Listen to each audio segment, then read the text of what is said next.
Hello. Sorry. Yeah, so welcome back. I'm back to my studio here a little bit. It's just a little crooked. There you go. I'll try that. Yeah, it's funny because I come down here and literally I ran here. I think I was here for a second. I did the show. I went back on the road, and but when I did the show, I was running in. If you remember, I was just coming in off the highway. I had like a bowl of cereal, and I left the cereal here since last time. Came downstairs and like, what is that smell? So yeah. What cereal was it? Was it like something yummy? No, it was this. Well, yeah, it was the Cinnamon Toast Crunch, the only cereal that really matters. Whoa! What? Curdling milk. Yeah, but it doesn't smell good with curdling milk. The milk is solidified to it. Real quick. Cinnamon Toast Crunch is not the only cereal that. It's the only cereal that matters. This is a fight we are going to have eventually, just so you know. Raisin Bran. Yes. Raisin Bran? What are you, 100? Yeah. I like Raisin Bran. How old are you? I gotta go with something gluten free, and I'm all about the Honey Nut Chex. That's my jam. It's not like I was saying grape nuts or something like that. I'll be honest. I don't eat a lot of cereal, but if I do, I eat something that's bad. So like Cocoa Krispies is good in that regard. Well, Russ, I feel you there. I feel you. Well, Frosted Flakes are a good one. Frosted Flakes are very good. But I'm a big my wife taught me this, how to mix cereals. This is her thing to do. So she's a cereal mixer.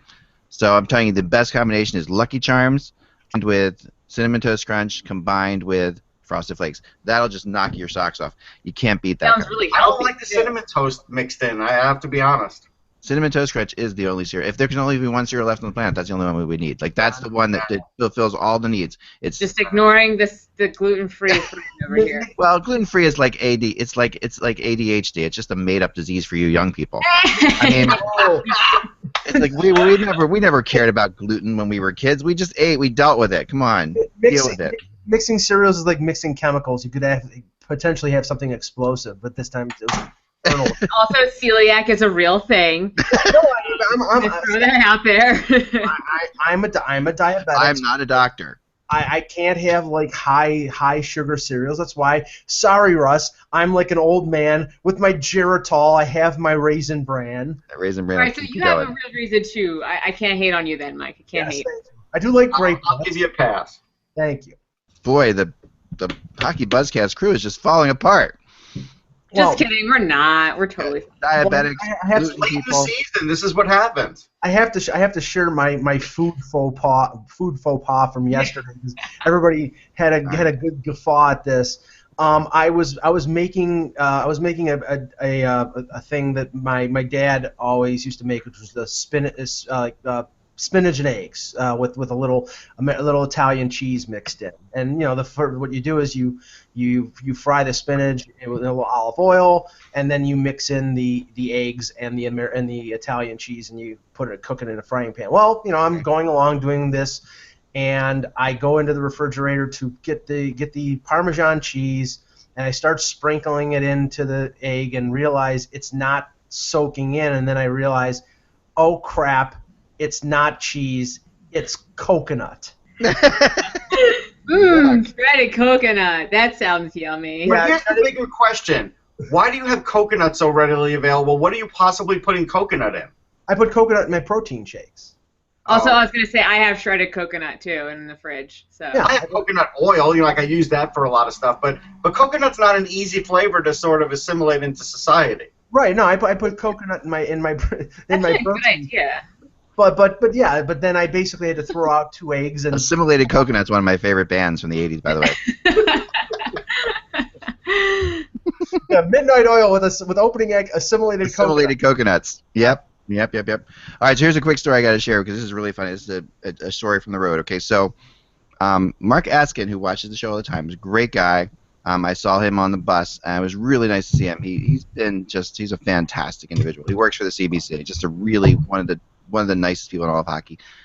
So I'm on the bus coming back, and I was onto the bus. Comes Don Cherry and Ron McLean and the CBC crew and everybody. And Don Cherry doesn't wear those exquisite suits all the time, so he's just in a regular suit. I think he does just change into a regular suit after the games. I guess walking the streets is not exactly the easiest thing to do.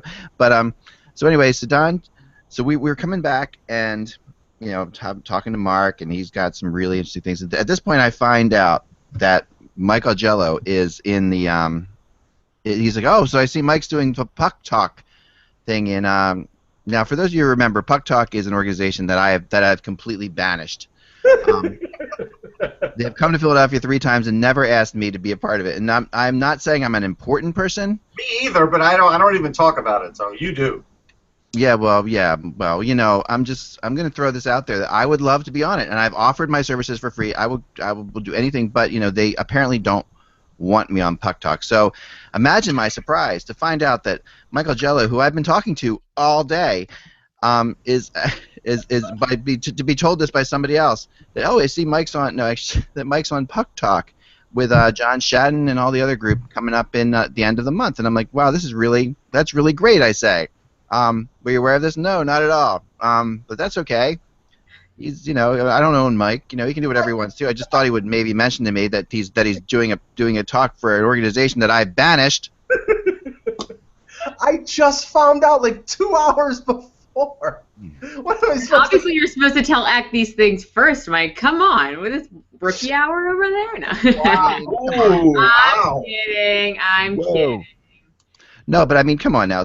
Anyway, no, I'm just kidding. I like the Puck Talk organization. I've never banished them officially. I would still be welcome to.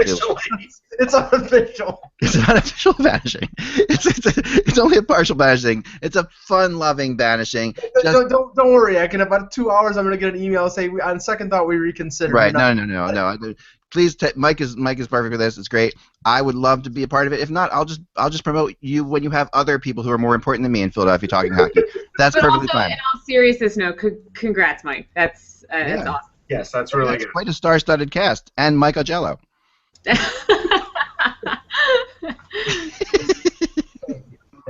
I know my place.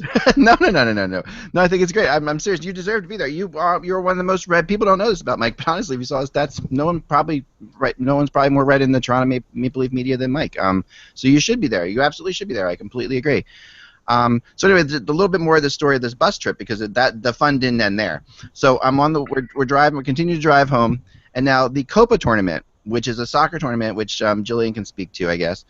Because she understands that game that they call soccer, but the world's game, it's not important. Right, it's going on.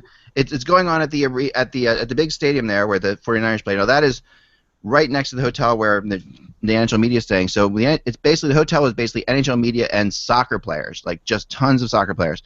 So because there were tons of soccer players staying at the hotel, we had to go through like all kinds of hoops to get in and out of the hotel. Like you had to show your room key, you had to show ID. You just couldn't, because they were That's what you have to do at every hotel. Every hotel. No. There were people lining the perimeters, thousands of people, and they weren't there for me. They were there to see the soccer players. And much to your surprise, right? Yeah, I mean, these soccer players are giants. First of all, I want to throw that out there. They're huge people. They're all incredibly in shape, and they make you feel really bad about yourself physically. But they are really. They around on the field like they were shot when they. Yeah. So the Copa thing's going on, and as our bus is pulling in now, this is after game 4, and we are unable to. It's gotten so crazy with the fans and trying to get into our hotel that they're not allowing any cars to go down the street that our bus has to go down to get there. So I've got Don Cherry and Ron McLean in the front of the bus. And it's really funny. So there's a whole run of girl cones. We're trying to explain. We have hockey people on here, dignitaries and things like that. People that we need, important people that have to get to that hotel. And they're like, no one can go there. And so Don Cherry, yelling at the window, we have to go there. I'm Don Cherry. We got to go. And then all we have to do is move those cones. And Ron McLean's like, you know what? I'm going to get out and move those cones. So I said, if you get out and move those cones, I'm going to videotape you moving those cones. That would be hilarious.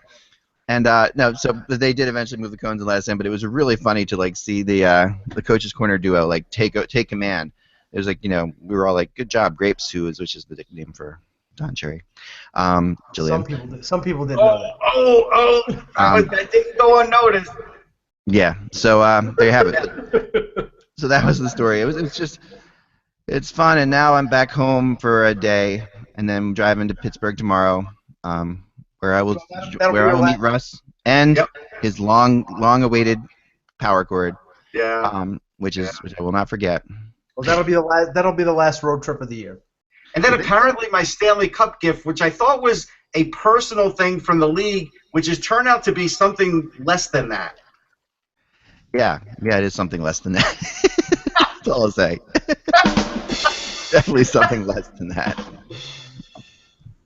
It's now the NHL gives out some good gifts in some years. In some years, yes.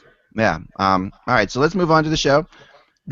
And We no, have I to mean keep a that lot in of people are still like Kevin Allen's still carrying around they gave us a little computer bag years ago. Remember that one? Yeah, look, I've still got the Stanley Cup, you know. Yeah, you got the Stanley Cup. I never got that one. That was before me, I guess. I have there's a chocolate Stanley Cup, of course, that I ate. Yeah, one of my other people ate that. I didn't get. You really feel dirty too, like you're sitting there alone, and I'm like, can I really sit here and eat a chocolate Stanley Cup right now? The answer for chocolate is always yes. You can always eat chocolate. Yeah, I guess you just have to pretend it's a bunny. It's easier to eat a chocolate bunny. Or you could just break pieces off of it. It's a cup though. It's a Stanley Cup. It's not that. It's not like. Was it a solid cup? No, it was like a bunny. It had like the inside. Oh, The inside okay. was hollow. It was a hollow cup. From Hershey. From the fine folks at Hershey.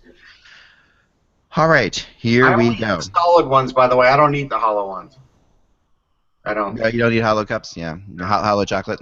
Hollow chocolate. I only. Yeah. No, I mean it's fine. I'm into hollow chocolate. You can't eat. Otherwise, you're just gonna. It's too hard to eat solid chocolate. Like No, you have it's not.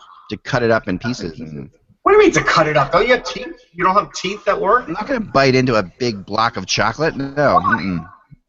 It's just not the kind of person I am. Lame. I go in 2 teeth first. That's how I do it. Ready? Let's get the bell. Covered up. Ow.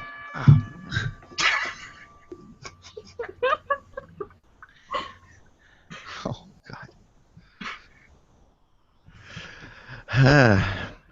Hello, Hockey World. It's... All right. Let me try again. Take 2. Bong! As Dan would say. Hello, Hockey World. It's Wednesday, June 8th, 2016. I'm Michael Agella. I'm Jillian Fisher. I'm Russ Cohen from Sportsology. And I am Eklund, and you're watching the HockeyBuzzCast on HockeyBuzz.com. This is the podcast that comes to you every Monday through Friday at this time or thereabouts. I don't know what's going on with my hair today, folks. We're just gonna fill you in on the comings and goings of the hockey world. And Mike made a bold statement before this. I mean, you're the only person who said this so far that you think the series is ending tomorrow night. Yeah, I think it's ending tomorrow night too. I'm sorry. Yeah. Do people not know that about me? I think it's ending tomorrow. I think everybody is saying that. That was my sarcasm. Okay, I was like, I didn't pick up on sarcasm there. I think everybody's hoping for it, so they don't have to travel out to Northern California again. No. I mean, no. I mean, You know what? Here's the funny thing. Like, look, in the media we get curmudgeon-y at times and say we don't want to do it, but the longer the series goes, the better it is. Like, that's really always the thought. No, it is. I am so torn. I'm agree with Russ completely. Like, I have this fight with Kevin all the time because Kevin swears he does not want the series to go longer, and yet I have seen him get kind of excited when the series goes longer. And I'm like, you're just lying. You're making it up. You are curmudgeon because, I mean, at the end of the day, it is exciting. Like, and it's going to cost thousands of dollars. But if I have to go out, but aren't we all like that in general, though? When you make plans, just in life in general, you make plans. You're like, oh, I wish I didn't make those plans, and then you're like, I don't want to go, and then you go and you have a good time. It's a matter of just getting there and being there, really. Yeah, no, I mean, I've been to Game 7s in the Stanley Cup Finals, and they're amazing. And that's like to get there is incredible. And if I have to go back to San Jose on Sunday, it's totally great. I have no problem with it. I mean, and yet if I don't have to go back to San Jose on Sunday, that does free up a lot of time for me, which I can use right now. The reason I say it is because that San Jose has not given me one inkling, one iota of confidence that they can win this game. They have not put a 60-minute effort together so far in the final. I think, and again, dominating is maybe too strong of a word, but I think they have controlled the majority of every one of the 4 games, even though San Jose won one of them. And I don't see that changing. Now, the injuries may take some consideration here. Nick Bonino didn't practice today. I don't know if that's just Sullivan playing his usual game. Listen, I don't care who practices for that team anymore. Right, and you're right, Russ. That's what he does, and they may be just rewarding him for. And he's got a little sore knee or sore ankle or something like that, and they're just giving him a little rest, so you can't take anything. But Hurdle is out for the rest of the series. That is known for sure. And again, San Jose, I think it was Couture, Pavelski, Thornton, Marlowe, and Burns. The total of them have 1 goal in the series. You can't win if your core 4 or 5 group doesn't score, and they haven't. So I have no confidence right now that San Jose can force a Game 6 in San Jose. Yeah, I'll tell you, there's not enough line matching. I was floored at DeBoer's quote yesterday. Why not us?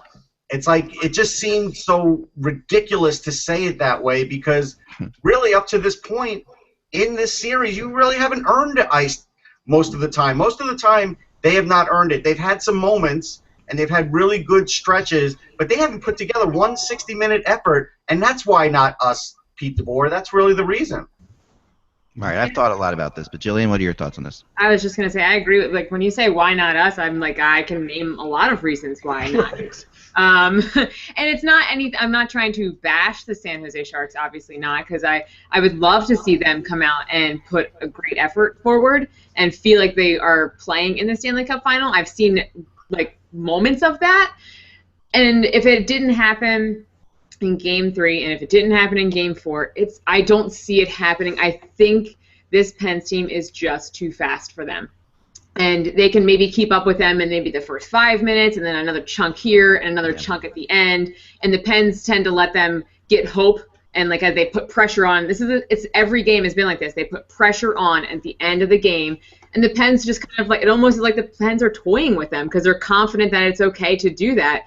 And I just don't see the Sharks coming out. It's just too much for the Sharks, and that's a shame because I want more hockey, but I don't see it. Yeah. All right, I'm going to of course, going to go the opposite direction on this one, but but not just because I want to, and not just because I picked the Sharks to win this, but because I really think that for all the reasons you guys are saying, I really think the Sharks still have a shot. I mean, the idea here of the playing, so they have a shot. Right, and there's nothing. They are one, just solid win away from making this series crazy. This is they are if they can score first, for crying out loud. If they can get a lead. But you know what this series is? I'm trying to go back in time and remember different playoff series and different Stanley Cup finals that this series reminds me of. And we had Ty on last week, and he said it sort of reminded him of the Boston series. But that when Boston tied up the series, it was 2-2, and obviously it was different, and Boston blew them away. Reminds me a little bit of '87 Flyers-Oilers. That's what I'm going to throw out there. Because I went back and I watched some of those games, and the first 4 games of that series were very similar to these 4 games. The Oilers were they were so much better than the Flyers, and they were a more talented team than the Flyers, obviously. Because a Finnish player on the Oilers scored an overtime goal, and the next player to do that was a Finnish player in San Jose. How about that? And yes, you throw it all together. But then Game 5 in that series, if you remember, goes back to Edmonton. And Edmonton just doesn't really show up for it. The Flyers battle, and then Game 6, Edmonton comes back to Philly. Edmonton has a 2-goal lead going into the third and outplays the Flyers dominantly. But the Flyers managed to win that game in the greatest game I ever saw live. And then Game 7, the Oilers take it. But to me, this series we're looking at these close games, and we're looking at a team that is obviously they're looking at one team that's obviously better than the other team. The Sharks are the better team. I'm not debating that. And that's after 4 games you can easily say the Penguins are the better team. That's true. All right, but when you sit back and you say the Penguins should be beating the Sharks by more based on how the Sharks are playing, you can also say that. The Penguins shouldn't be. The Penguins are just barely winning these games. All of them have been ridiculously close. Yeah, but the only. Go ahead, Russ. I was going to say, Eck, I think you're missing it. You were at the 2014 Cup when it ended in L.A., and this one mirrors it exactly because games were close. Ranger fans kept saying, well, if this just happened or that just happened, but it didn't. And it never did. I'm with you on that. It did mirror that one. It's not gonna happen. It's just this series is going the same way. Right. I But mean, there's no reason to say this series has to end in 5, and there's no reason to sit there and say that this series. That's what I'm saying. I'm not saying that. The Sharks would have to get a downright miracle to win this series. I'm not debating that. And I again, sorry about that sound. But again, the thing that I want to repeat though is I just cannot believe how many people are just talking like the Sharks have played horribly. I mean, they really haven't played horribly. If you're saying the Penguins are playing great, when you're talking about 3 I agree with that. 1-goal wins, and I mean if you can't say the Penguins are playing great and the Sharks playing horribly, and for the teams to be this close, unless you admit the Sharks are just a way better team than the Penguins, which they're not. The only thing close about this series so far has been the score. They've won 3. There's been 3 1-goal games and 1 2-goal game. The advantage that Pittsburgh has over San Jose is reflective of a team that has won by 3 goals. That it's just been. I think that Martin Jones is one of the reasons why, because Martin Jones, other than game 4, which I think he played okay in, he's played very well, maybe even out-goaltended Matt Murray. But Pittsburgh has dominated this series. It's been little drips. We're dominated out there, and I have strong feelings against that. I would say they've controlled. When you say controlled, I was like, that's the perfect explanation for it. Controlled is right. I think dominated strong. Right, San Jose has had spurts of good play in drips and drabs in the second period in Game 1, in the third period of Game 2, in the last 10 minutes of the third period in Game 2, at moments during Game 3, and then again on Monday, the last 10 minutes of the third period in Game 4. They have not put together a 60-minute effort in this series. Right. And the thing is, and you look at the teams that they played against in their way to the Stanley Cup final, Pittsburgh probably has the weakest of any of those teams' defensive cores. I 100% agree. Yep. And they cannot isolate them. They cannot attack them because Pittsburgh is playing. They're playing a very solid team defense and are escaping their own zone effectively with the dump pass out, and they're playing a spectacular defensive game. That's the whole thing. The defense has been ignored in a lot of the commentary and in a lot of the matchups, and the Penguins have really exploited it. And they continue to exploit it. And this is a small, weak portion of a really good Sharks team, but this is what's killing them. Here's what I think about this whole thing. I'm sorry about that sound. I don't know what's making the sound. I can't stop it. We're not hearing it? Okay, great then. Perfect. I'm sorry because I'm doing this. It's just making me nuts. All right, good. I'm glad you're not hearing it. Okay, so then I won't care. All right, so here's the thing that has just been the Sharks. There's 2 ways you can play. You can play a game like this, right? You can play a game where you're playing to win or you're playing not to lose. I'm a big proponent of this. Okay, this is something that in hockey happens all the time. The Sharks have been playing most of this series not to lose, right? That is what's killing them. They're playing it. They're afraid to take chances. They're afraid to put on like we saw in the third period. That's the Sharks game that we saw against the Predators. That's the Sharks game we saw against they can pour it on. But when they do that, they leave themselves open to the counterattack. And when you leave yourself open, you can sit there and say the Sharks can sit there and say over and over again, "Oh, we've played other fast teams." And they have played other fast teams. They haven't played other fast teams that have Malkin, Kessel, and Crosby on them. I mean, this is it is one thing to play a fast team. It's another thing to play a fast team with that kind of talent. And they're afraid of them. They're afraid of the Penguins. They're playing this game. They're playing this whole series like they're afraid of the Penguins. And that, to me, when they played, ironically enough, the first time they played they played to win as opposed to playing not to lose was when they were just really afraid to lose. And in the third period, they played their full game. If they come out like that, they're either going to win the game or they're going to get blown out, and they know that. I think that's what the Sharks know right now. I think the Sharks realize that that's the issue. Oh, my audio's blacked out. You guys are sorry. Your audio is crackling up, so maybe I'm going to log out and log back in, and maybe just possibly Microsoft will let me get back in before the end of the day. So I'm going to try it. No, I should be right back in. I should be right back. Okay.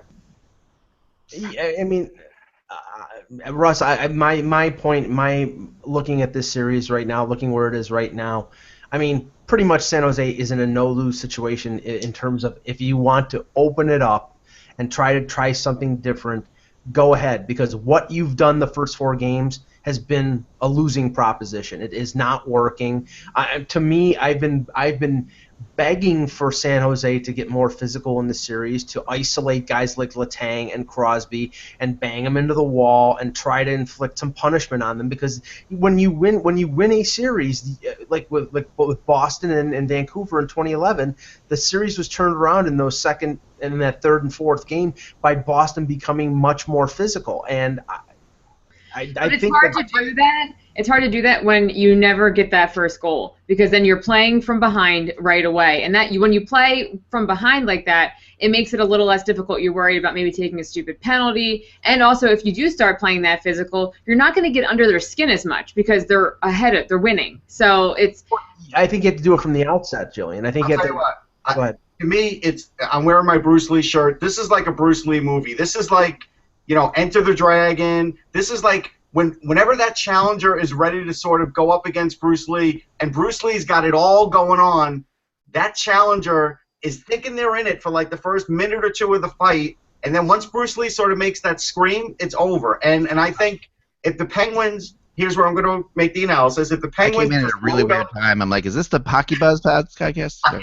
If the Penguins just load up with Malkin and Crosby and Hornqvist and go full bore early on in the first period and challenge that first pairing of the Sharks, they could put the death punch on early. That's what I think. Sure. Yeah, they could soul crush them early in the first period. They get a couple goals, and then I think San Jose is dead, because you can see in their body language right now that this team is on life support. I mean, at least that's the impression that I got after the fair goal. After it was 3-1, and they know they were going to go down 3-1. You could see them sagging on the ice, and they need some reason to believe that a comeback is possible, and that's why I'm saying in Game 5, you go out, you be physical, you have guys like Joel Ward, and bashing the Penguins' blue line. It's very tough for them to be able to create the types of plays that they've been creating when they're lying flat on their back on the ice.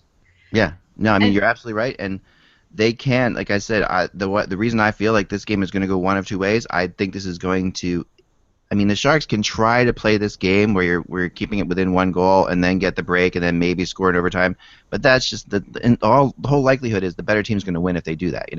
The bottom line is if they stay, the only chance they have really is to go full out, and that is going to really expose them. They're going to have to trust that Jones is going to be able to make some huge saves, but they're going to get chances to score. If they pressure them, they will get chances to score. They did in the third period. They really hit some posts. There were some chances. I mean, that game could have easily been. So if they do that, I think they have a chance. Now, here's my other two keys to winning in Game 5. First of all, Thornton, you got to get rid of the beard. This is the time. This is the time. Oh. This is it. If you're Joe Thornton, this is the time. The beard got you there. No. I'm with you there, Russ. The beard got you there. Also, you don't want to be breaking all those types. That's like a faux pas. Like you do that, and all of a sudden you're going against all this. Jillian's right. The minute he walks out of the locker room or the bathroom right before the pregame skate and he doesn't have the beard, that becomes the story. The team starts thinking, what the hell is he doing? Right, that's on top of that, like, oh my God, he really thinks we're doing poorly. We're doing that bad. No, if I'm him, what I do is I get the whole team together right now, and everybody shaves their beard, and we go for it, and we just go out there, and this is our thing, and we're going to do this, and the new thing is going to be, how do you come from behind in a 3-1 series in the Stanley Cup Finals? You shave your beard. That's what you do. It would lose 10-0 if they did that. That sounds like Guy Lafleur right now. What Guy Lafleur was saying. No, I like the beard. I'm not like Guy Lafleur, but I think that. No, I'm into the beer, but I think that this is the time. No, and I think, though, the Sharks, I know, Mike, you had said, too, like, after they scored the third goal, and you could just kind of see it in their faces and on the ice, that they realized it was going to be a 3-1 series, and it was like you could almost feel like all hope was lost. And I think if I'm the Sharks and Sharks fans, I'm thinking, let's go all out, like you said, go all out. And if we get blown out, then we got blown out doing the last-ditch effort. But if we can get back to San Jose, we can probably win a game in San Jose and force a Game 7. That is what I'm thinking, and I don't see a reason why not to. It's your Game 7. You have a lot to lose, but you have even more to lose by not trying it that way. Here's the other flawed thinking that I think DeBoer has sort of set into the mindset here. Well, we just have to get home. Well, you lost at home. Yeah. I mean, it's not like you won all your games at home, so you might get home and you might lose in front of your home crowd. Plenty of teams have that happen. Right, you were lucky to win a game in overtime at home, and you got completely outplayed for 40 minutes at home. I don't think they were completely outplayed for 40 minutes in that game. I do think the first two periods, Pittsburgh was clearly the better of the two teams. I really don't think that San Jose really woke up until about 5 minutes before the Carlson goal that made it 2-1. I mean, for all that was made up about, okay, they're coming back home, the crowded, the Shark Tank, all this stuff. No, they still played scared, Mike. You're right. I was there. They still played scared. They did not. They still played like they were afraid. And they're playing scared, and they can't play scared. I mean, they've got nothing to lose. I thought Game 3 was the first time when I watched. I thought that it was the first time that I truly felt like the Sharks deserved to be playing against the Pens. I think midway through that game, I agree with you, Jillian. I think from the midway through the second period on, and I actually thought the third game was maybe the best game the Sharks played in the series. I mean, it was close. The shots were, they actually outshot the Penguins for the first time. They were. I mean, the Penguins seemed it just mentally. The Penguins just still seem like the better team, but the shots were better. You know, they gave up the 2 goals, of course. They were killers. The first penalty, you know, power play goal, Malkin's goal was a Malkin goal and a half. You know, that was spectacular. It was. That was a slam dunk type goal. You know, that's a statement. Great pass. Was it Kessel that gave him that pass? Great pass. Great pass, and that's just a statement by Malkin on that goal. Yeah. You know, that's like. That is a very intimidating goal. If you can intimidate with a goal, that was Malcolm's intimidating with that goal. But yeah, to me, after that though, the Sharks, and then the third period they learned something. I think that's what they were saying. But what's interesting is the mood of the different players in the locker room afterwards was really fascinating. Like talking to you know, the one who was most down was Logan Couture. I really got a sense like he was completely devastated. Like he just looked like. He was talking really quietly. He had it. You know, and it's tough in these situations because you know everyone's asking you, oh, it's you know, do you think you have a chance now? And it's just, and of course we have a chance. We're here in the friggin' Stanley Cup Finals. It's tough. It's a tough spot to be in, but he wasn't handling it very well. You know, Joe Thornton was handling it much better, as is to be expected. You know, because that is Thornton. Thornton handles those kind of things very well. But yeah, I mean, we'll talk more about it tomorrow, I'm sure. But the sense I have is that the Sharks are either going to win this game or get blown out of this game. And I think, and here's the you're saying the Sharks are either going to win or they're going to lose? Is that what you're saying? They're either going to win it. This is not going to be a 1-goal win for the Penguins. Is what I'm saying. Like the Sharks have to go for it, you know, and the Sharks go for it. There's going to be chances, and it could end up like that last game in the Rangers series. You know, like that's how it could end up. Double overtime, yeah. No, the Rangers. You know the Rangers series this year with the Penguins. You know. This year. I thought you meant the. The Penguins Rangers series. The Rangers. This is exactly what the Rangers were thinking going into that last game against the Penguins too. And we're going to go for it. It's going to expose us, and we're going to you know, it's the only way we're going to score. But at the end of the day, they could end up blowing us out, and they did. They blew them out. The last thing I will say about it is this though. The one factor that is always fascinating to me about the Stanley Cup Finals is the logistics of families. This is something that people don't even think about very much, but when you're around it, you sort of see it. It's a big deal. It's a huge deal. Players, when they win the Stanley Cup, they want everybody who's ever mattered to them to be there, and so they fly them in. So like so the Penguins are flying people in from Canada. Their families are all there. Everybody's going to be there tomorrow night. Everybody. That puts a lot of pressure on you. It really does. And if you don't win, you have to figure out how to get them all to San Jose, which they do. That sucks. And they do. I've seen this happen, you know. Ooh. So the pressure. Can you imagine? Like the bonus for them is they dealt with it before. I know. And it's Mario. That's a crappy. Like, man, we could have done it. Now I'm gonna fly them all to San Jose. Oh, can you imagine the you know, the wives? Some of the wives are like, come on, you know, we got soccer this weekend. We got all kinds of things going on. Just finish the friggin' Stanley Cup right now so we can win it. Because you know how much simpler it gets if they just eliminate it. Mario can throw them all on their private plane. They do, but it's not just that. It's like you got to get the tickets figured out. You got to get all. It's like there's so much crap that's involved.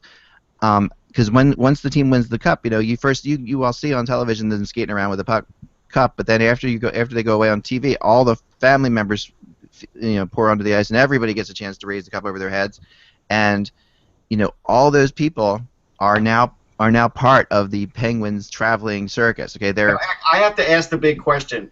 Just like 2014, because I think this is going to end in a similar way, will you walk on the ice with the glasses and possibly walk into people again? Because that was great television. Wait, what happened? Not wear my Google glasses and walk. I know, no, I'm not going to wear my Google glasses on the ice this time around. Because I was on that webcast. It was great. Jillian, it was like he was walking around in a blindfold and he was bumping into people in the cameras, bumping into players. Oh no, you should do it again, Nick. I don't see why you wouldn't. Bumped into Greg Wyshynski by accident, All I know is that 2014, after they scored that goal, oh my gosh, my heart broke for Lundqvist when he just laid on the ice like that. I'm like, oh god, that poor man did everything he could do, and that may have been the best hockey game I've ever seen live. That was just that really. I mean, that was crazy. What was at stake? Where it was, how it was continuing all the chances both ways. Also, the fact that I did a crazy thing because my son had a really big thing the next day, so I flew out for that game, went to the game, and took a red eye back and got picked up by my wife in one just in one foul swoop. So I literally traveled straight for 25 straight hours, and saw the game in the middle. Red-eyed back, so that was crazy, but and I won't be doing that this Sunday. So, but I just think that the way this plays out, that has to be taken into account. The family thing is huge. It's a big hassle. It's a lot of pressure, and if the Sharks can get on them, they will start to feel that pressure. They'll start to realize, oh man, we gotta do it. We gotta take this whole circus. They have Crosby and they have Malkin. And they have a lot of guys that have been there, Letang, and these are their most important guys. So luckily, they have that to go to They have that, and some of those guys, probably who've already won the Stanley Cup might not be bringing everybody in their kitchen sinking as well. But the first time you win a Stanley Cup, you definitely bring every. I mean, the last couple times, I remember talking to the Kings about this, and they're like, "Yeah, well, it's a big deal, but we don't have as many people as the first time we won the Stanley Cup, so it's not so bad." But yeah, that is a big deal, and it'll definitely play into it. Let's go to. I want to talk to Tyson Barrie for a second because this is a rumor I've been working on. It's funny when everybody talks about who's going to be traded, everybody talks about Tyson Barrie is going to be traded. People keep saying this to me all the time. Tyson Barrie is going to be traded. There's no question Tyson Barrie is getting traded. He's getting traded. Tyson, and you look at what is wrong with Tyson Barrie really? I mean, he is. When you look at this league where it's going, I know Russ, you and I have talked about this before. How much of a copycat league this is. Yeah. The fact is, Tyson Barrie fits right into the kind of defenseman that the Penguins have. That I mean, he's no different than a Justin Schultz or a Trevor Daley or an Ole Mata. I mean, these guys. I mean, there's differences for sure. Tyson's probably faster than all of them, but he's got less. He's really bad defensively. But those kind of defensemen are valuable, and I think that the Avalanche are going to get something for him. I think they will get significant return for him. They will. He's got a big shot. There's no question they'll get something for him. He's a proven power play guy. Yeah. And so, yeah, he's definitely got a high value. I mean, if nothing else, what Justin Schultz is doing for the Penguins proves that Barrie's worth a lot. Right. Well, it's okay. It's not the argument that they're not going to get value for him. It's the argument that, again, with Colorado, who is clearly a budget team, they don't feel that Tyson Barrie is worth what he can get on the open market or what he'll be demanding as an RFA. Yeah. So they have to trade him. I mean, I think he was in the mid-2s last year. He's probably going to be asking for $5.5 to $6 million a year, and they don't want to pay him that kind of money. This is the similar situation. And yet they're trying to trade for Jacob Trouba, which is. I've heard that 1-for-1 rumor, and that. I mean, unless they think that Trouba is more worth that kind of money than Barrie is. Because, I mean, let's just say, Barrie is a very good offensive player. He's a very quick skating offensive player. He's got a big shot, like Russ said. But defensively, he's flawed. I think he's basically a good offensive defenseman. But he's not. You'll never mistake him. We're forgiving of that now. Now that what we're seeing. Right, but I think some teams are forgiving of that, but I think also some teams don't want to pay for a player who has flaws in his game. They may be willing to pay him $4.5 million, but not $6 million. I think the big thing is he's not over 6 feet. He's a 5'10" guy, and so that's the other thing is you would hope that if he were a bigger guy, then he at least could lay a physical presence on the ice. He doesn't do that either, so that's where it gets a little sticky with, He's only a 5'10" guy, so I think that does diminish his value a little bit. Yeah. Whereas Trouba's a big defenseman, likes to kid.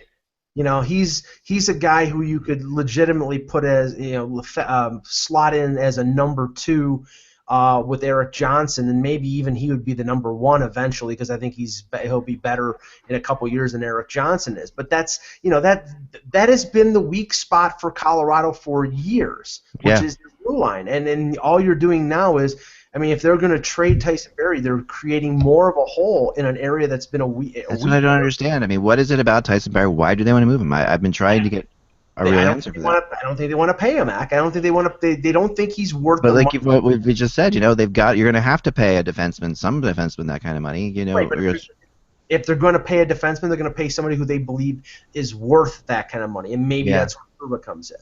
I mean, he reminds me a lot of Duncan Keith. He really does, and I know he doesn't have Duncan Keith, but Duncan Keith also. I remember covering the Blackhawks, the first Duncan Keith's rookie year.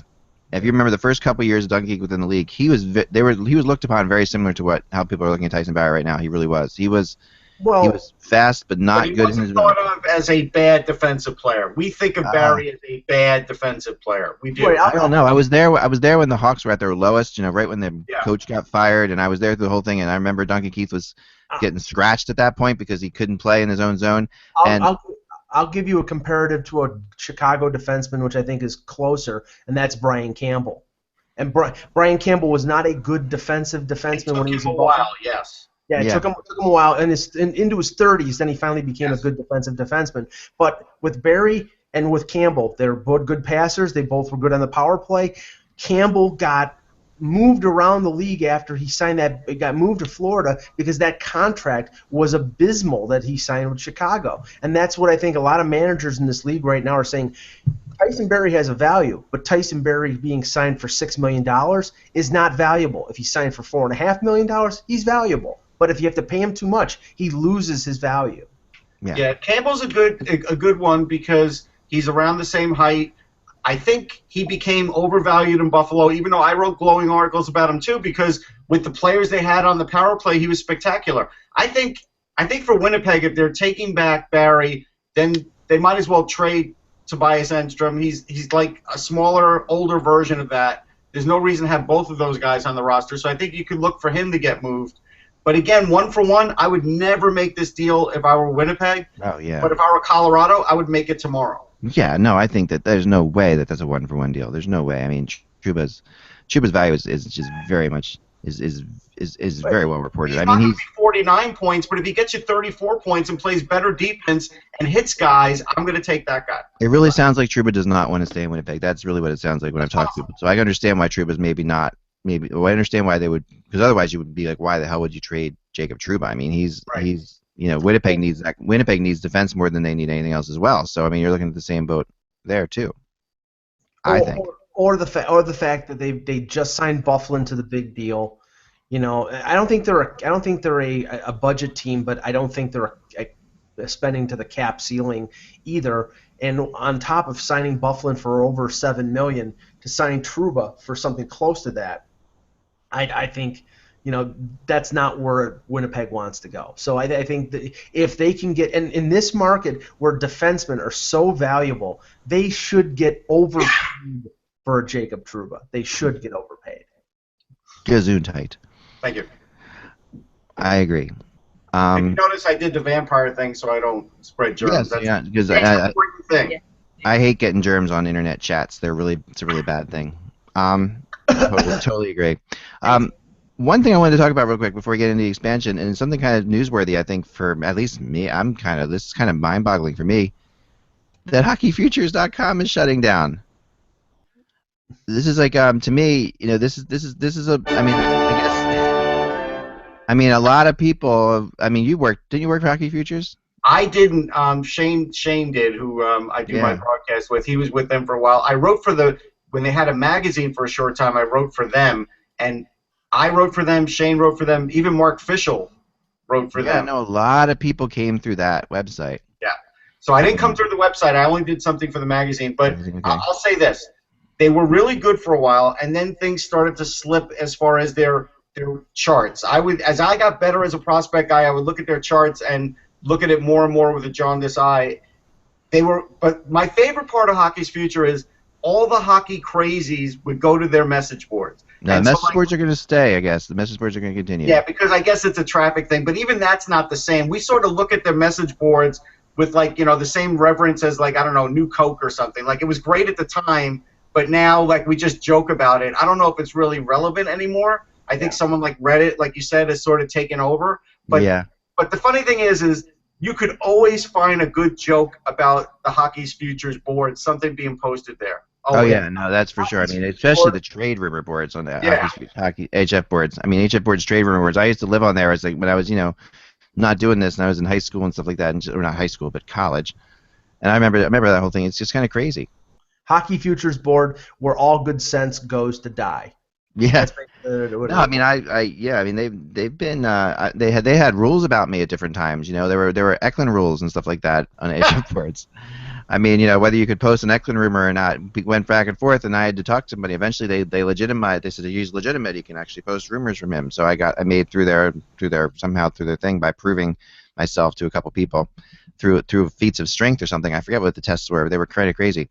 So yeah, it was definitely like the SATs. Yeah, it was, but it's kind of sad. I mean, where else? I mean, the question now, Russ, is where are you going to go? Where are people going to go if they want to? Somebody go to Hockey Reddit. It reminds me of it, but a smarter version. But I mean, for the players, like for the prospects. I think there's all of us. Like I tell people, like if you want to learn about players from the draft, go to my website or I mean, that's what I'm saying. Look at the rankings. If you want to see organizational rankings, then you're going to have to dig to another site. But there's so many different sites. I wouldn't even tell everybody to go just one. To me, there's like 5 or 10 you want to go to. I wonder if this will open up a hole that you could fill. It's possible. I mean, if I wanted to put all that out there, the problem is, I'll tell you what the quandary is, and I never really thought about it. I have probably a list of, 20 or 30 prospects for every organization, and once in a while I'll do for you and for other sites just a team or two. But the problem is, if I put it all out there, then I'm maybe giving away too much for the show I do every week. So that's what I'd have to... That's true. That's true. You're in that spot. Yep, I understand. That makes sense. That definitely makes sense. All right, well, that's just something I wanted to talk about. So let's move on to expansion. Expansion. Do we have any circus music? Do we have any? What's the latest, guys? Because I was working on rumors all morning. Mike, you said let's move on to expansion in the chat room. So what do you think? What's happening? I mean, the reports that came out last night after the Board of Governors met, it sounds like a fait accompli that it's going to be Vegas, that it's going to be announced probably the week of the NHL draft when they're doing the NHL awards in. Yeah, why not announce it in Vegas? I mean, you got it right there. Yeah, it's perfect. All the indications right now is that Quebec is not going to be part of it. So this is not exactly like But the thing is that this has been leaking for days. But that curveball that came up with Carolina sort of, I think, obfuscated things a bit, and now it just seems to be going back to where it was before, which was 31st team Vegas. And, right now it's a holding pattern with Carolina, but I think that could change pretty quickly, Russ. Yeah, see, and here's my thinking. My thinking is, okay, Vegas is going to be the expansion team. The teams want the expansion money. You've said it all along, Eck, and we've talked about it, and you're right. They do want the expansion money, so that's going to happen. Now, they've told Quebec to wait, which is fine, but if something does go bad in Carolina, they are going to turn to Quebec and probably try and put the team there. If not, then maybe they'll go with that temporary Kansas City situation or somewhere else. But it just seems to me like now that the Vegas thing's going to happen and everybody's going to get their expansion fee money, that still doesn't put Quebec completely out of it. All it does is put them on the back burner. And while we're not paying attention, we have to see what goes on with Carolina, because we could come up with, like you said, you have the lease thing. We can come up with everything. But again, a judge can change all of that. Yeah, I mean they have a buyer though. Like I said, so the NHL has to agree to move the team, and they won't move the team if they have a buyer in Carolina. They have somebody. Unless the judge forces their hand, right? The NHL may have to go into court and they might say, "Who's your buyer?" Right? This has happened before, right? We've seen. Oh yeah, but then they will. I mean, their buyer is His name is Boots Del Biagio. No. No, but it could happen like that. I'll throw this out there, guys. He's a major car dealership owner in that area. There you go. And he's somebody who's very important to that area. So that's a little bit of financing breaks down. Like I'm just saying, at the end of the day. Oh, yeah, no, anything's possible for sure. Yeah. This case gets settled July 1st, right? They're going to go for expansion money all the time over relocation. It just makes no sense. They might have to do both. That's the thing. They might have to do both, but they're not going to. But they might have to do both. I mean, the question that we don't know that's really interesting is how much they're getting for expansion. Because remember, it was just said it will be in the $500 million range. That's like saying, okay, sure. Is it $501 million? Is it $580 million? Is it $650 million? A lot of buffets, I'll tell you that. It's going to start with a 5, a lot of buffets, yeah. That's for sure. Yep. A lot of comps, Whatever it is, I'll take the commission on it. Yep. Pay $40 in blackjacks, get a blue line. I'm going to give you a number. I'm going to say it's going to be $575 million. There you go. Here's a rumor that I heard, which is real, and this has been going around for a while, but I actually heard this has gotten serious again, and it's, because there are going to be there are if Quebec isn't the next team, it's possible that the next team still comes from Canada, which I was told, and.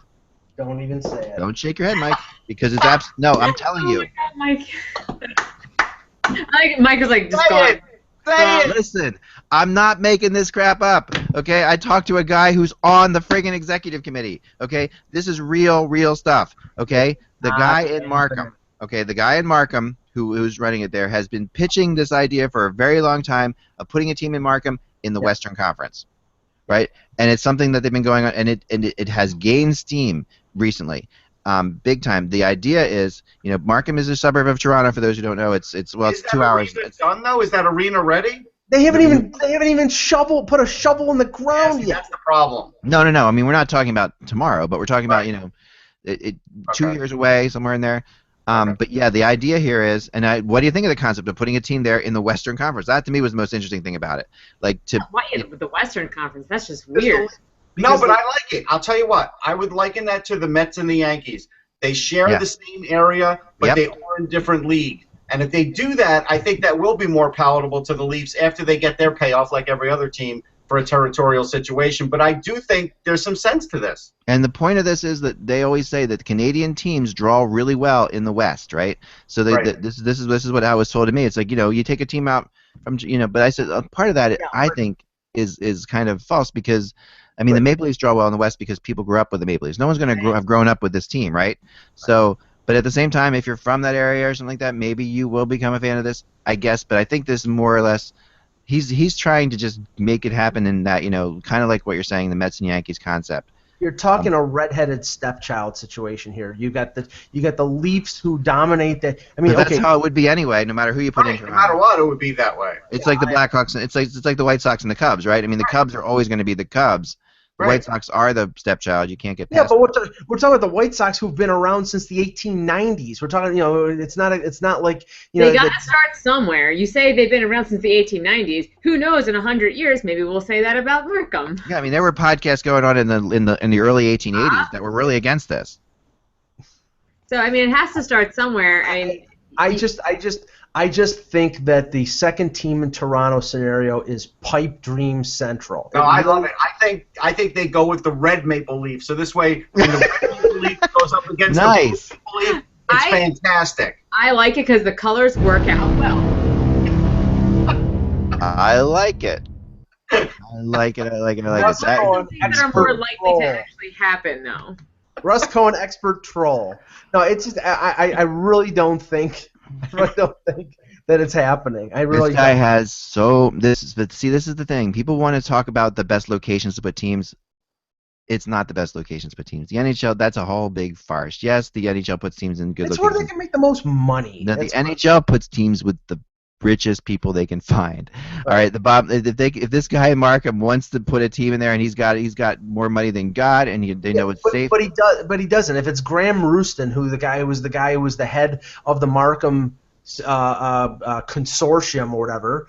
I mean, he's not Daddy Warbucks. It's not like the gentleman who owns the Winnipeg Jets. It's not like Quebec War in Quebec City. He's not a multi-billionaire. And the thing is, you're trying to infringe into the territory of two multi-billion-dollar organizations in Rogers and in Bell. It's not happening. The only way it happens is if part of the deal that's cut is that the broadcasting rights for that new team go to Rogers and Bell for free for about 20 years. I will say this. It might happen, but the idea is Jim Basile didn't get a team either, and he had tons of money. So you never know. Well, he alienated everybody he possibly could by trying to go outside the rules. I mean, Mark Cuban has tons of money, wanted a team. He didn't get a team either. Right. The book has been written, Russ, on how you get a team in the NHL. You keep your mouth shut. Bill Foley is a great example of how you do it, I think. Yeah, Winnipeg did. Very great job. And Bill Foley did. And if you do that, if you play their game, you will get your team. And that's why I think Quebec eventually, probably in the next year or two, will get a team, because they've kept their powder dry, they've kept their mouth shut, and they're playing the game. Yeah. No, you're right. I mean, and Basile has shown us how not to do it, and I still think to this day that Basile could have moved Phoenix. He could have done that differently, and but the way he did it was just completely. It made the NHL dig their feet in. I really do think. I will buy a Markham Leafs hat the minute it comes out. I'm ready. Oh, I love it. I think that would be great. I think it would be fantastic. I think it's going to happen. I do. I think Quebec, and I think you could see Quebec come in as well. Quebec, the interesting thing about Quebec and what we're going to have to watch out for in the next couple of days is what I talked about yesterday on the phone call, was the fact that there's something going on there with the Canadians, and that's going to be the issue. Like, the Canadians got a certain amount of money when the Nordiques came in before because of the territorial issues, right? So, and I think, whether or not the Canadians think that the NHL says, well, you already got paid for territorial rights, and this is like, well, no, this is another team, we should get paid again, and how much we should get paid. There's a lot more going on there. Yeah, I mean, honestly, it's more than just ticket prices and range from one team to another. Wait, but in Markham, they have Frankie Tomatoes restaurant, an Italian restaurant. You got to go to Frankie Tomatoes. Come on.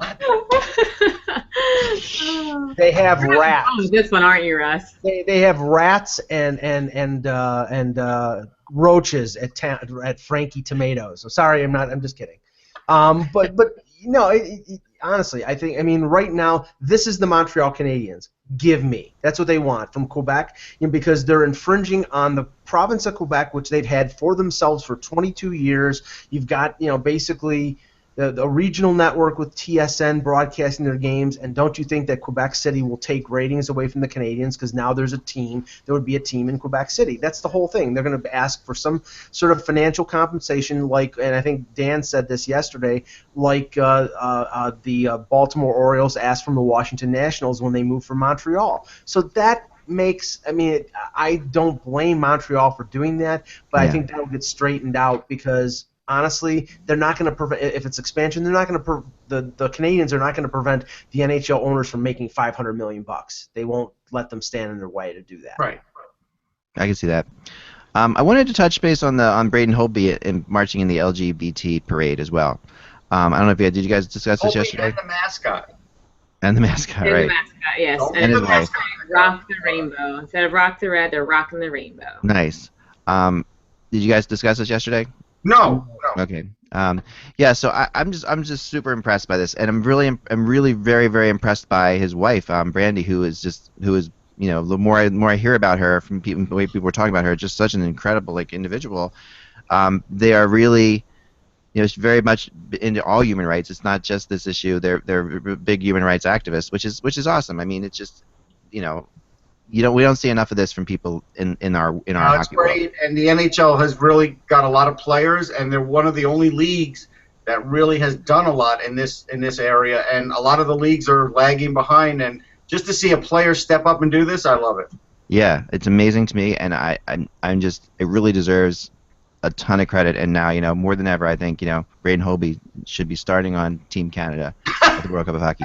I've thought that before, but I'm all 100% for it. Now I'm in his. I'm a fan now. I'm officially a fan. I mean, I always like Braden Holtby's an amazing goalie, but now to hear this and to hear all the stories of his. I mean, you check it. There's a lot of good stories out there to read about. How they've attended lots of human rights campaign dinners.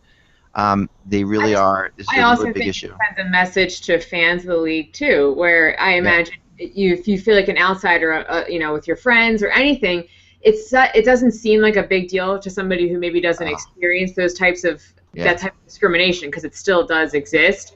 So it says a lot. It seems like a small gesture, but I think it goes really far. I think it really does go far. It's about acceptance. Like, fans should accept an old guy like me, or a fat guy like Mike, or a person with glasses like you, or a guy who sweats a lot like Eck. Like, we all should be accepted.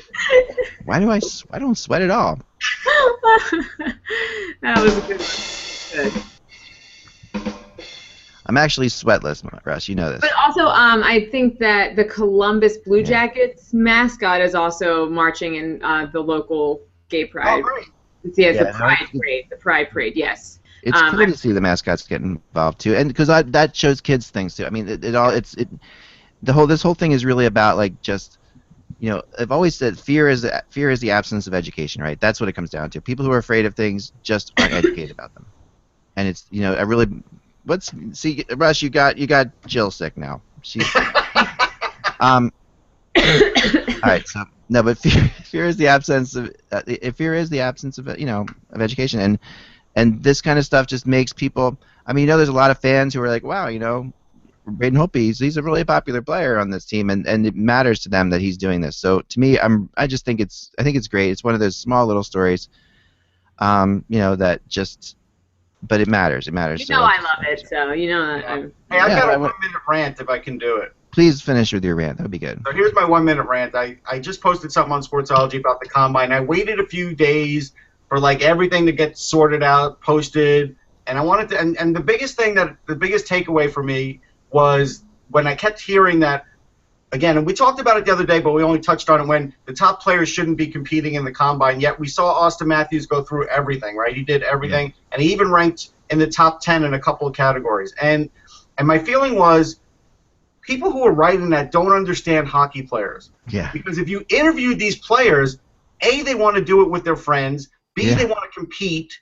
They always want to compete. These guys don't back down from a challenge. They want to see how physically fit they are. You can't give them a good reason to not do it other than saying, don't get hurt. No. You're right. I mean, you can sit there and say, okay, you're worried about your future, your contracts, whatever, but Austin Matthews isn't worried about that. And he's going to get drafted. He could finish in last in all these categories and get drafted first. That's why. He could get drafted first overall no matter what he does, right? Top 5 for any year, Mike. I just think at the end of the day, most of these guys, 99.9% of them, are way too competitive. Yeah. Just put them on the sidelines and have them not compete because they have nothing to gain. I think it excludes them. I mean, it's not like they don't know each other, right? They know each other. So you're just now excluding them from like the group. And right. Oh yeah, and they'll get crap for it too. I mean, if they don't compete from their buddies, you know. I mean, we do with it's kind of a small connection, but you know, the girls soccer team I coach, which is a really competitive girls soccer team, you know, we do twice a year. We do like a skills competition. It's kind of like the combine thing. We do all kinds of physical aspects to it. You know, how hard they can juggle the ball. I have like a little speedometer. I see the fastest shot. It's a lot. Like, it's really fun. So the whole thing is, and the girls, they never miss this. It's like, this is what they want to do this. They know that it's kind of strange. It's like, oh, it doesn't mean you're a better soccer player because you can dribble through cones quicker, or you just because you have the hardest shot doesn't mean you're going to be able to score goals. But you know, they love it.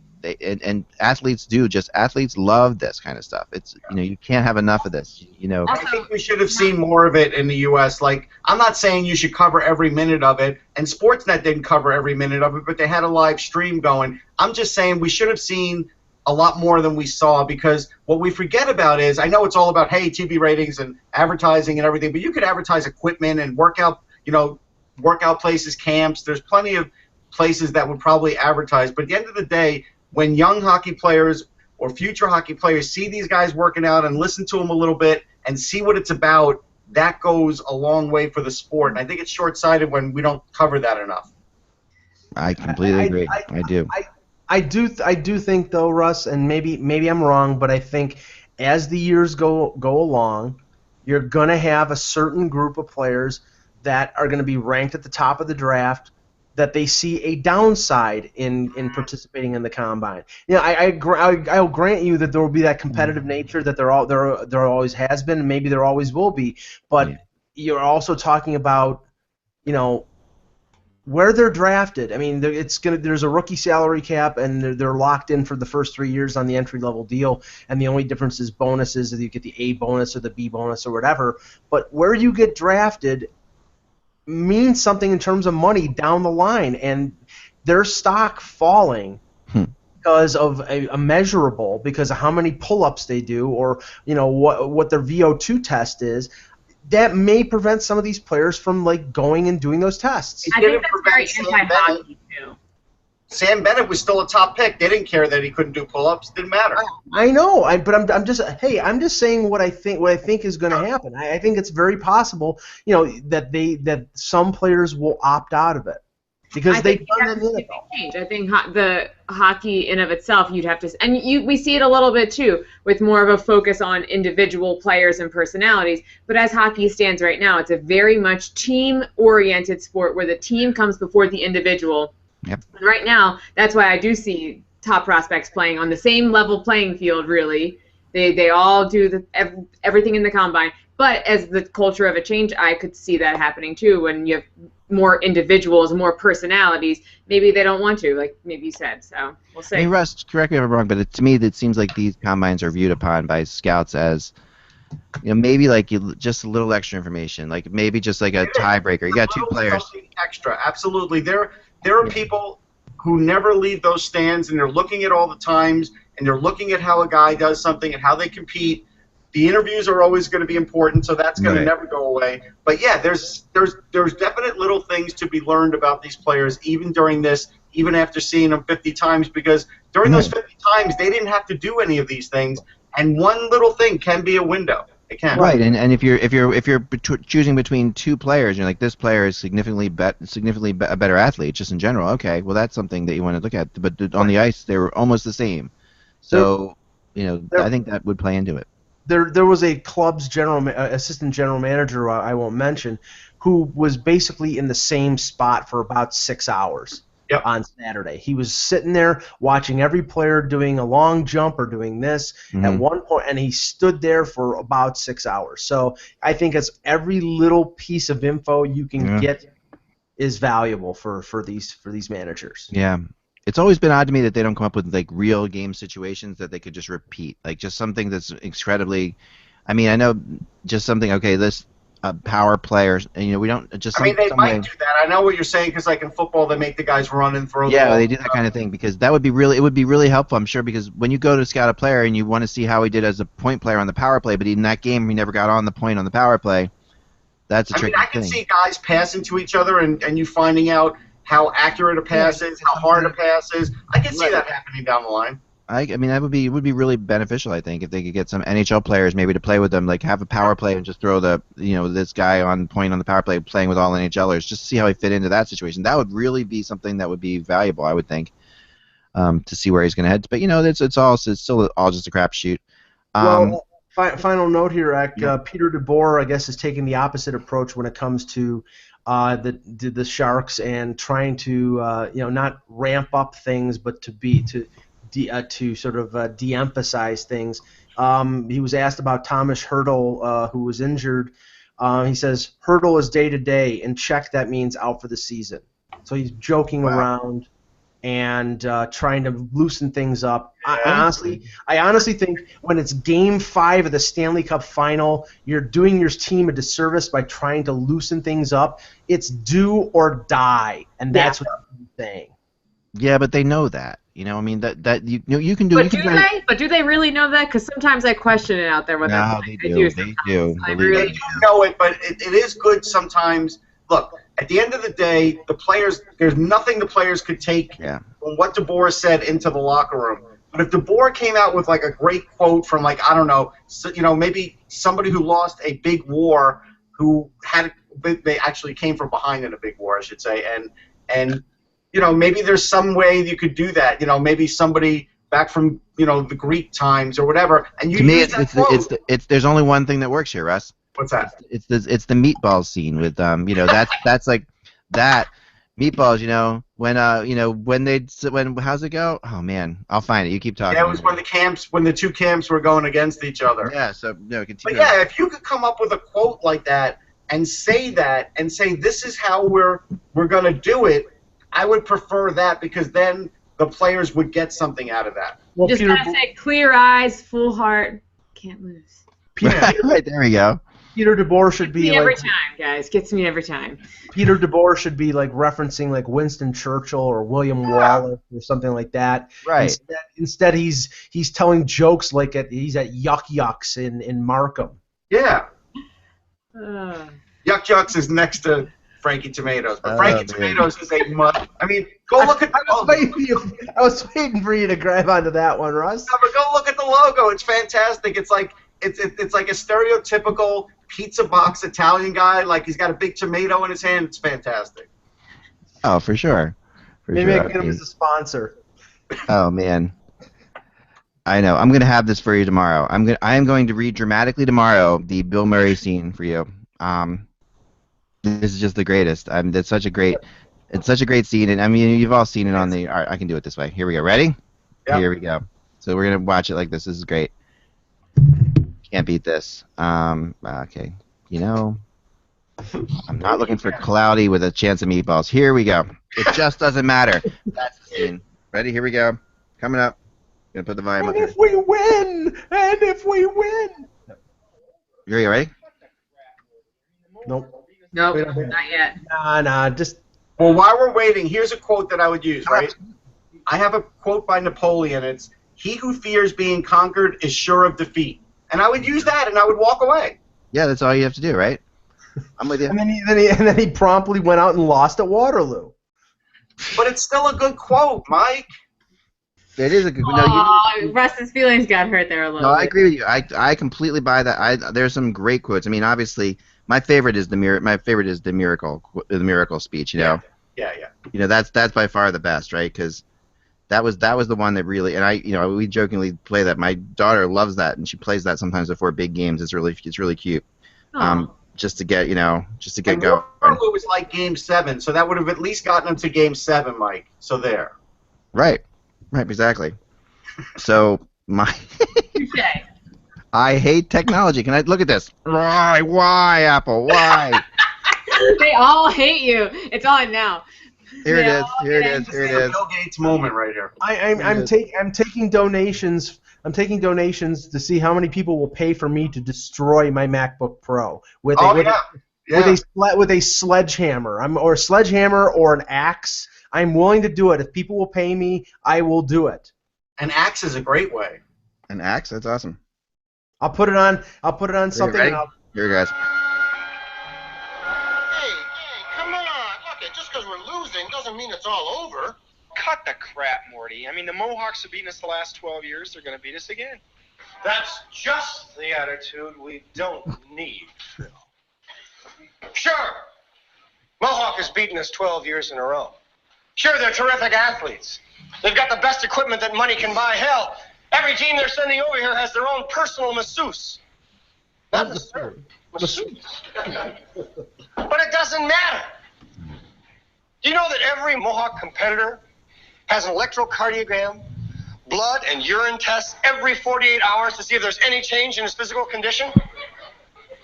Do you know that they use the most sophisticated training methods from the Soviet Union, East and West Germany, and the newest Olympic power, Trinidad and Tobago? But it doesn't matter. It just doesn't matter. It just doesn't matter. I tell you, it just doesn't matter. It just doesn't matter. It just doesn't matter. It just doesn't matter. It just doesn't matter. Okay, I think we may be violating some copyright at this point. Oh, now. Jeez, Mike. That was great. So that's the speech that you should give? Is that what you're going with? Yes. Yeah, all right. But wait. If we win. Even if we play so far over our heads that our noses bleed for a week to 10 days, even if God in heaven above comes down and points his hand at our side of the field, even if every man, woman, and child held hands together and prayed for us to win, it just wouldn't matter because all the really good-looking girls would still go out with a guy from Mohawk because they got all the money. Remember, without the buzz, it is just hockey. We'll talk to you soon.